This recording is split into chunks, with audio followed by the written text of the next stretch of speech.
다속 영모의 생명의 말씀 다속 강의 제30강 탐내고 미워하고 음란한 것 그것이 원죄다. 탐내고 미워하고 음란한 것 그것이 원죄다. 네 번째 시간으로 인사처리라는 제목으로 말씀드리겠습니다. 네 번째, 인사처리. 이번에는 인사처리를 보겠습니다. 모든 것은 인사처리입니다. 행정관사나 회사에서도 인사처리는 주요한 일입니다. 요새 내무부에서 인사를 처리한 일이 있습니다. 인사처리는 아주 중요합니다. 어쩌면 제일 중요하다고 할 수 있습니다. 대통령 자리는 딴 것이 아니고 인사처리하는 자리입니다. 장차관 자리에 어떤 사람을 놓겠다는 것이 인사처리는 아닙니다. 국무총리가 지금은 없는데 이 자리는 있어야 합니다. 옳은 사람에게 국무총리를 시키고 내각을 조직해 해야 합니다.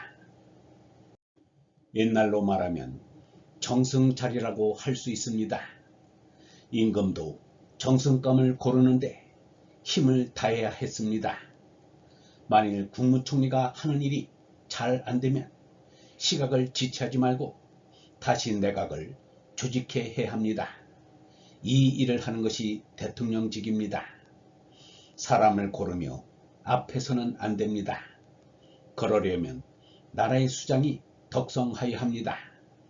우리네 인사처리도 대통령의 인사처리와 같이 하루 동안의 일을 내가 다 잘했는지 살펴야 합니다. 나는 내가 책임을 집니다. 내가 한 일은 내가 전부 책임져야 합니다. 자기가 책임지는 일을 매일매일 반성하고 모자라면 소갈리라는 총리를 매일 바꿔야 합니다. 이것이 사람 노릇을 해나가는 것입니다. 미물색사 응무주. 우리가 왜 좋은 것에 마음이 쏠리는가 하면 맛이 있기 때문입니다. 세포들을 한 마리 갖고 있으면 사냥 갈 때 좋고 심부름을 시키거나 도둑을 지키는 데 좋습니다. 그 부리는 맛이 참 좋습니다. 재미가 있다는 것이 맛입니다. 물건에 맛이 있어서 형이야 지물에 미련을 갖습니다. 색사라는 것은 우리가 아름다운 빛깔을 좋아하고 새로운 빛깔을 좋아한다는 말입니다. 빛을 좋아하는 것은 마침내 대광명을 찾아가는 길입니다. 영원한 생명은 사람의 빛입니다. 사람이 산다는 것은 빛을 향해서 가는 것입니다. 그런데 빛에는 빛깔이라는 것이 있어서 이것이 먼저 우리에게 진압하려고 합니다. 이 빛깔을 색깔이라고도 합니다. 늘 하는 소리지만 태양 광선이나 달빛은 온전한 빛이 아닙니다. 그것들은 양자를 쓰는 빛입니다. 광명 이상의 형이상적인 빛이 영원한 빛입니다. 이 빛으로 참되게 살아야 합니다. 우리가 눈을 파는 빛깔, 색깔이라는 것은 있으나마나한 거짓빛과 색입니다. 하물며 물건의 색깔에 혹해서 산다는 것은 우리가 참답게 깨달을 때는 있을 수 없는 일입니다. 그러니 미물색사에 마음이 머물러 있어서는 안됩니다. 얼굴이 못났다 잘났다 낯빛깔이 곱다 좋다 하는데 마음이 있으면 인사처리를 온전히 하지 못합니다. 자기 일신의 인사처리도 하지 못합니다. 미물색사에 들러붙어서 살면 안됩니다. 눈 팔고 귀 파는 사람에게 인사처리를 맡겨서는 안됩니다. 인사처리에 적격자가 되려면 이런 점을 먼저 알아야 합니다. 그런데 철이 나고도 50평생을 이 미물색사에 머무는 이가 대부분입니다. 이렇게 각자의 인사처리도 못하고 있으니 다른 인사처리야 보나마나한 일입니다. 예전에 형제 주점이 있었는데 추어탕을 잘한다는 소리를 들었습니다. 그때도 그 집에 추어탕을 맛보려 도처에서 사람들이 몰려들었습니다. 그 집 앞에는 항상 사람들이 타고 온 차들이 질비하였답니다. 요새도 신문 광고를 내는 것을 보니까 추어탕을 잘하기는 하는가 봅니다. 지금은 그 맛을 보려고 찾아오는 사람이 전보다 많아서 자동차들로 더욱 붐빌 것입니다. 해장국을 잘하는 집이 있으면 죄다 그쪽으로 몰립니다. 미물색세에 머물러 살기 때문에 혹시나 같은 것이라도 더 맛좋고 유리솜씨가 다르지 않나 하고 찾아다닙니다. 이렇듯이 마음은 언제나 딴 데 있고 그것을 채우려고 하니 가진 죄를 다 짓게 됩니다. 실상 미물색사 응무주 하려고 해도 젊어서는 안 됩니다. 늙어서야 되는데 그것도 젊었을 때부터 미물색세에 몸을 담지 않겠다는 각오를 하고 피나는 수행과 고행이 따라야 합니다. 몇십 년 동안 벼르고 별로서야 비로소 그나마 목표에 가깝게 되지 젊어서는 안 됩니다. 우선 장가를 갈 것인가 안 갈 것인가 하는 미로에서 길을 잃습니다.